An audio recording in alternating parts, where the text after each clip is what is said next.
22வது அத்தியாயத்துல பகவான் பலிக்கு அருள் பண்ணி அவனை சுதலத்துல இருக்கும்படியாக செஞ்சு பல வரங்களையும் கொடுத்து அவனுக்கு துவாரபாலகனாக இருந்தார் அப்படின்னு பார்த்தோம். இந்த 23வது அத்தியாயத்துல பலி சுதலத்துக்கு போறதும் இந்திரன் சொர்க்கத்துக்கு போய் சந்தோஷமாக இருக்கிறதும் அப்படிங்கிறத பத்தி சொல்றா. என்ன சொல்றாங்கிறத பார்க்கலாம்.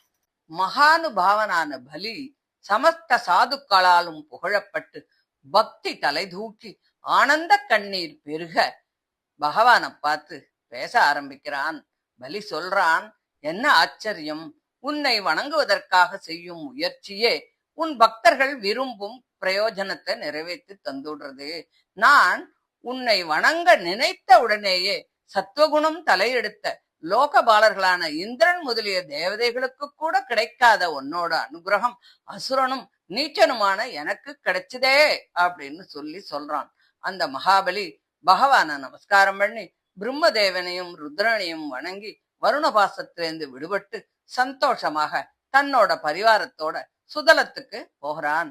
பகவான் இப்படி பலிகிட்டேந்து சொர்க்கத்தை மீட்டு இந்திரனுக்கு கொடுத்து அதித்தியோட விருப்பத்தையும் நிறைவேற்றி இந்திரனுக்கு தம்பி ஆனதுனால உபேந்திரன் என்ற பெயரோடு ஜகத்தை எல்லாம் பாதுகாத்துண்டு வந்தான். அப்போ பிரஹ்லாதன் தன் வம்சத்தை வளரச் செய்பவனும் தன் பேரனுமான பலி பகவானுடைய அனுகிரகத்தை அடைஞ்சு பாசத்திலேந்து விடுபட்டு இருக்கிறத பார்த்து பக்தியினால பகவானை நோக்கி பேச ஆரம்பிச்சான். பிரஹ்லாதன் சொல்றான், நாதா, நீ எங்களுக்கு பண்ணின இந்த அனுகிரகத்தை பிரம்மதேவன், ஸ்ரீ மகாலட்சுமி, ருத்ரன் இவர்கள்ல யாருமே அடையலையே. அப்படின்னா மத்தவாளை பத்தி நான் என்னத்தை சொல்றது? சமஸ்த லோகங்களாலும் பூஜிக்கப்பட்ட பிரம்மாதிகளும் உன் பாதார விந்தங்களை நமஸ்கரிக்கிறா. ஆனா நீ அசுர ஜாதியில பிறந்த எங்களை துக்கத்திலேருந்து பாதுகாக்கிற. உன் அருளினுடைய பெருமைய என்னன்னு நான் சொல்ல முடியும்? பிரம்மதேவன் முதலிய தேவதைகள் உன் பாதார விந்தங்களோட மகரந்தத்தை பணிஞ்சு சிருஷ்டி முதலியவைகளை எல்லாம் நடத்தும் ஐஸ்வர்யங்களை எல்லாம் அடையறா. அப்படிப்பட்ட நீ கெடுமதி இருக்கக்கூடிய எங்களையும் கூட கருணை நிறைந்த உன்னோட கடைக்கண்ணால பார்த்த. இதுக்கு காரணம் என்னன்னு எனக்கு தெரியல. நிகிரகம் அனுகிரகம் முதலிய உன்னுடைய செயல்கள் எல்லாம் ரொம்ப ஆச்சரியமானதுதான். கர்மங்களுக்கு உட்பட்ட ஜீவாத்மாக்களின் செயல்களைப் போல அவைகள் இல்ல. அளவிட முடியாத சக்திகள் உடைய உன்னுடைய சங்கல்ப ரூப ஞானத்தால அனாயாசமாக நீ உலகங்களை எல்லாமே படைக்கிற. அந்த படைப்பிற்கு வேண்டிய ஞானம், சக்தி ஆகிய குணங்கள் எல்லாம் உங்ககிட்ட இருக்கு. சமஸ்த சேதனா சேதனங்களுக்கும் நீ அந்தராத்மாவாக இருப்பவன். உனக்கு பட்சபாதம், மன இரக்கம் இல்லாமை முதலிய தோஷங்கள்லாம் எதுவுமே கிடையாது. நீ எல்லாத்தையும் சமமா பார்க்கக்கூடியவன். நீ உன் பக்தர்களுக்கு அன்பனாக இருப்பது பட்சபாதம் இல்ல. கல்பக விருட்சம் தன்னை பணியறவாளோட விருப்பத்தை நிறைவேற்றி தருது, அதனால அதுக்கு பட்சபாதம் இருக்கு அப்படின்னு சொல்ல முடியுமா? அத போல நீ உன் பக்தர்களுக்கு அருள் பண்றது பட்சபாதம் இல்லை. கல்ப விருட்சத்தின் சுபாவம் உடையவன் அப்படின்னு சொல்றார். பகவான் சொல்றார், குழந்தை பிரகலாதா, உனக்கு க்ஷேமம் ஏற்படட்டும். சுதலம் என்னும் பிலஸ்தானத்துக்கு போவாயாக. அங்க உன்னோட பேரன் பலியோட சந்தோஷமா ஞாதிகளுக்கும் சந்தோஷத்தை கொடுத்து விளையாடி கொண்டு இரு. அந்த சுதல லோகத்துல நான் என்றும் கதாபாணியாக இருக்கிறத நீ பாப்பாய். நீ என்னை பார்க்கறதுனால மகானந்தம் அடைந்து கர்ம பந்தங்கள் எல்லாம் தொலைய பெறுவாய் அப்படின்னு சொல்ற. பரிசுத்தமான அறிவை உடைய பிரகலாதன் பகவானுடைய ஆக்ஞையை ஏற்றுண்டு தன் பேரனான பலியோடு பகவான பிரதட்சணம் பண்ணி நமஸ்காரம் பண்ணி சமஸ்த அசுர சைன்யங்களோடு அந்த பகவான் கிட்ட அனுமதி வாங்கிட்டு சுதல லோகத்துக்கு போய் சேர்ந்தார். அப்போ நாராயணன் சபையில உட்கார்ந்து இருக்கிற சுக்கராச்சாரியார பார்த்து பேச ஆரம்பிச்சான். பிராமண சிரேஷ்டா, யாகம் செய்பவனும் உன் சிஷ்யனுமாகிய பலியினுடைய யஜ்ய கர்மங்கள்ல நேர்ந்த வைஷமியத்தை வேதத்தில் சொல்லிய விதியின்படி பண்ணி நீ அதை முடிச்சுடு அப்படின்னு சொல்றார். அப்போ சுக்கராச்சாரியார் சொல்றார், இந்த பலியின் யஜ்யத்துல கர்ம வைக்குண்யம் எந்த காரணத்தினால உண்டாக முடியும்?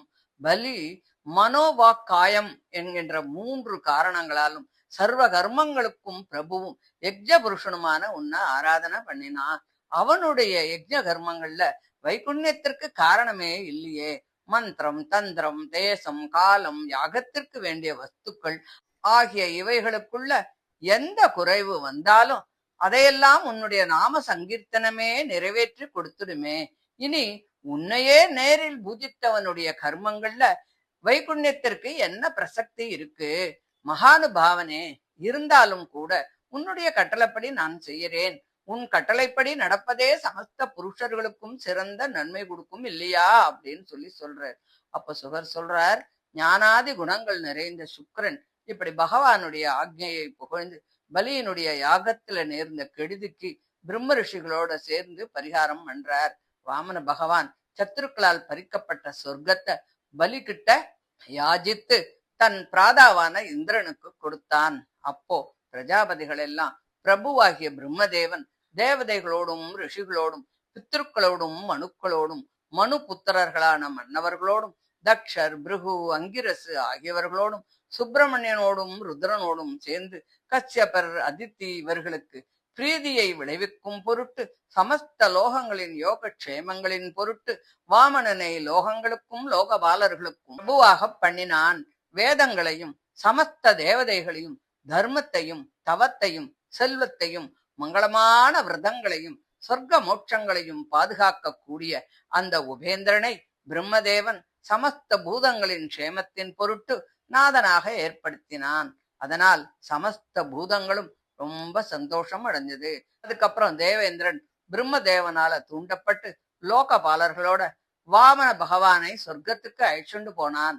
பிறகு இந்திரன் உபேந்திரனுடைய புஜபலத்தால பாதுகாக்கப்பட்ட 3 லோகங்களையும் அடைஞ்சு பயம் தீர்ந்து பெரும் செல்வத்தை அடைந்து பேரானந்தமாக இருந்தான். பிரம்மதேவன், ருத்ரன், குமரன், பிருகு முதலிய ரிஷிகள், பித்ருக்கள், சித்தர்கள் எல்லாரும் ஸ்ரீ மகாவிஷ்ணுவின் அற்புதமான இந்த செயலை புகழ்ந்து பாடிண்டு அதித்தியையும் புகழ்ந்து தங்கள் இருப்பிடத்துக்கு போனா. திரிவிக்ரம அவதாரம் செய்த பகவானுடைய விருத்தாந்தத்தை உனக்கு நான் இப்படி சொன்னேன். இதை கேட்கிறவாளுடைய பாபங்கள்லாம் பறந்து போகும். யார் திரிவிக்ரம அவதாரம் செய்த பகவானுடைய மகிமையை பேசுறானோ அவன் இந்த பூமியின் தூள்களை எல்லாம் எண்ணி விடுவான். ஏன்னா பூமியின் தூள்களை எண்றதுங்கிறது முடியாத காரியம். அத போல பகவானுடைய மகிமையையும் நம்மளால பேசி முடியாது. புத்தியுள்ளவன் பூமியின் தூள்களை பல நாட்களாக எண்ணி ஒரு சமயம் முடிச்சாலும் முடிக்கலாம். ஆனால் பகவானுடைய மகிமையினுடைய எல்லைய பேசி முடியாது. திரிவிக்ரமனுடைய மகிமையை அதனுடைய எல்லையை அறிந்தவன் இதுவரையில் பிறக்கல்லை, இனிமே பிறக்க போறதும் இல்லை, இப்போ பிறக்கவும் இல்லை. பிறந்தவனாவது பிறக்கிறவனாவது பிறக்க போகிறவனாவது அந்த பகவானுடைய மகிமையை அதனுடைய எல்லையை அடைவானா? அடையவே மாட்டான் அப்படின்னு வசிஷ்டாதி ரிஷிகள் சொல்லியிருக்கா. அற்புத செயல்களை உடையவனும் பிரம்மாதி தேவர்களுக்கும் தேவனான ஸ்ரீஹரியனுடைய இந்த வாமனா அவதார விருத்தாந்தத்தை கேட்கிறவன் பரமகதியான மோட்சத்தை கண்டிப்பா அடைவான். தேவர், மனுஷியர், பித்திருக்கள் இவர்களை பற்றின எந்த காரியத்திலாவது இந்த வாமனா அவதார விருத்தாந்தத்தை படிச்சா அவர்களுடைய அந்த காரியம் நன்கு பயன்பெறும் அப்படின்னு இதனுடைய மகிமையை அறிந்தவாள்லாம் சொல்லியிருக்கா அப்படின்னு சொல்லி இந்த 23வது அத்தியாயத்தை முடிக்கிறார். இதை தொடர்ந்து மச்சாவதார விருத்தாந்தத்தை சொல்றா. அதை நம்ம அடுத்த ஆடியோல பார்க்கலாம். தேங்க்யூ.